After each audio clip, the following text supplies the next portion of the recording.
Bueno, pues yo voy a hablar sobre las reacciones orgánicas.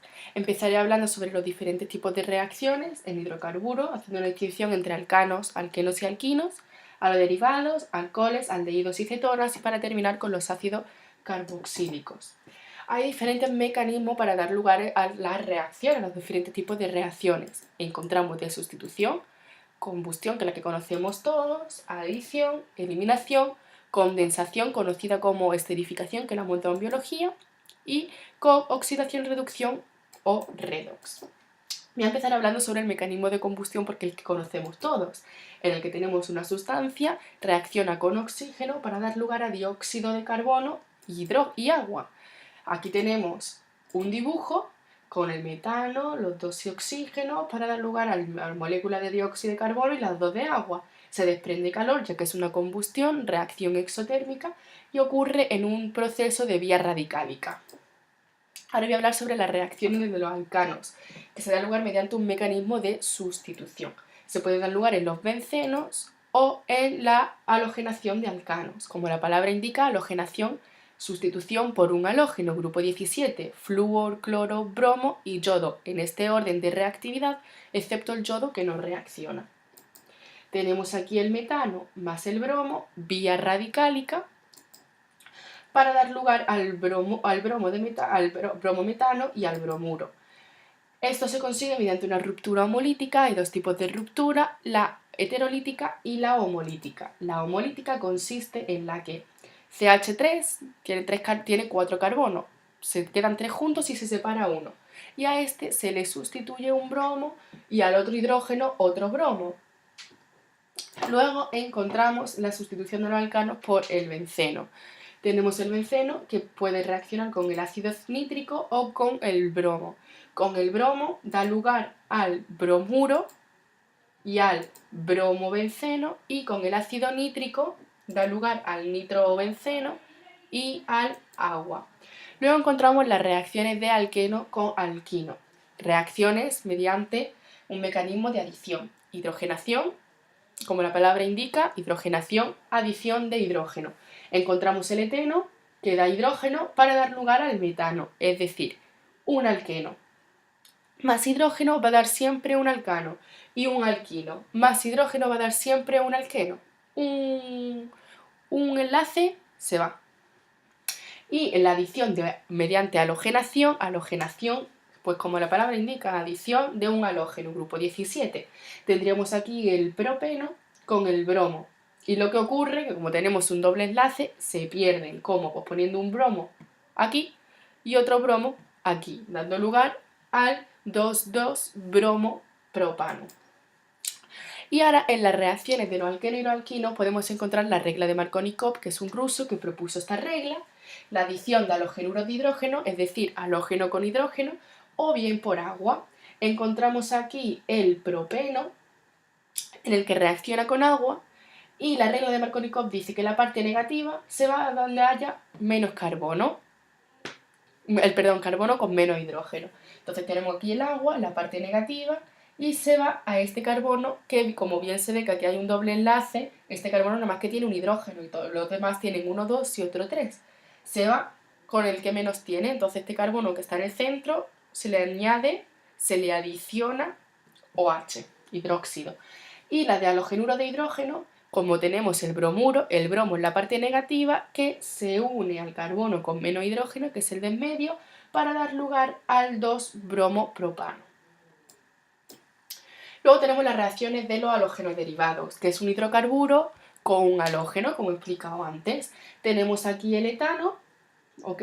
Y que tiene aquí una ruptura homolítica de hidrógeno con cloro, el hidróxido de sodio y el hidróxido de potasio.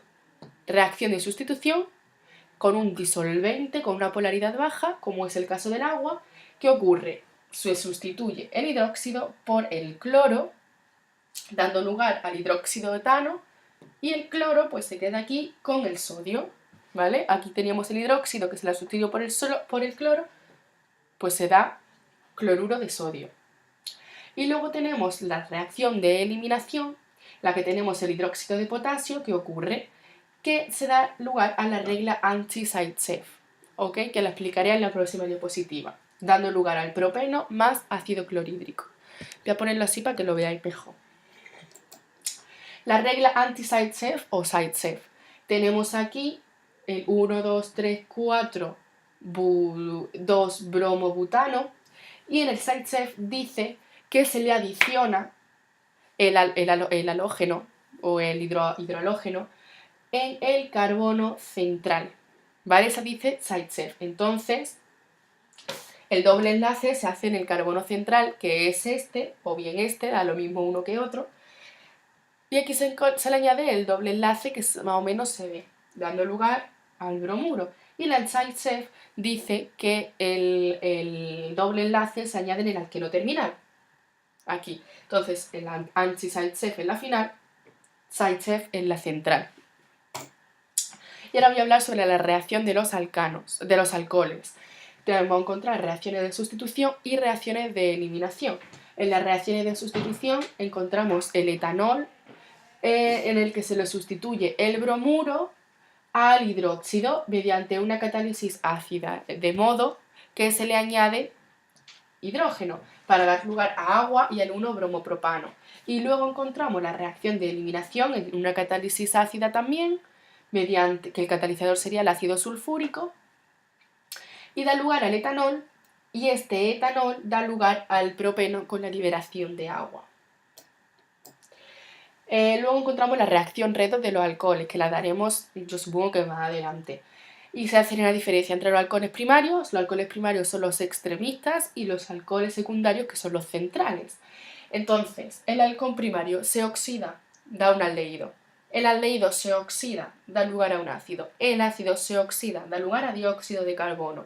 Tenemos un etanol, que el alcohol se oxida, etanal, aldehído. Se vuelve a oxidar, ácido etanoico, ácido, se vuelve a oxidar, dióxido de carbono.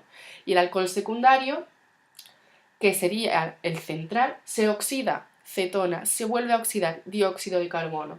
De modo que tenemos la propan-2-ona, que sería la cetona, para dar lugar al dióxido de carbono, a la propanona, que es la cetona, para dar lugar al dióxido de carbono. Y luego encontramos las reacciones de aldehído y cetonas, que voy a explicar la reacción de adición, en el caso del aldehído, ¿vale? Ocurre igual en el aldehído que en la cetona, yo voy a explicar en el aldehído. Tenemos un acetaldehído que reacciona con un metanol. El hidrógeno se va a adicionar al oxígeno, ¿vale? Al oxígeno. Y en la parte del metanol se va a adicionar al carbono central, dando lugar a un éter. Lo que conocemos como un éter es que el verde no se ve muy bien. Aquí hay un O y aquí un CH3. El de aquí se ha unido al C, aquí, y el hidrógeno a este. Y da lugar, y esto se llama hemiacetal. Luego, por último, encontramos la reacción de los ácidos carboxílicos, que serían las reacciones de condensación o esterificación, que es la que hemos dado nosotros en el instituto, ¿no? Con los ácidos grasos, pues igual aquí. Encontramos esto, ¿de acuerdo? Que sería un etanal, un ácido etanoico, porque estamos hablando del ácido carboxílico, que reacciona con un metanol, ¿de acuerdo? Para dar lugar a agua más 1, 2, 3,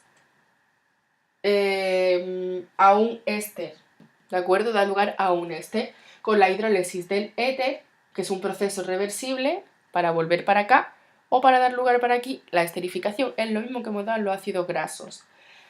Es decir, que aquí también se puede explicar la saponificación, que era para la formación de jabón, que es el proceso reversible.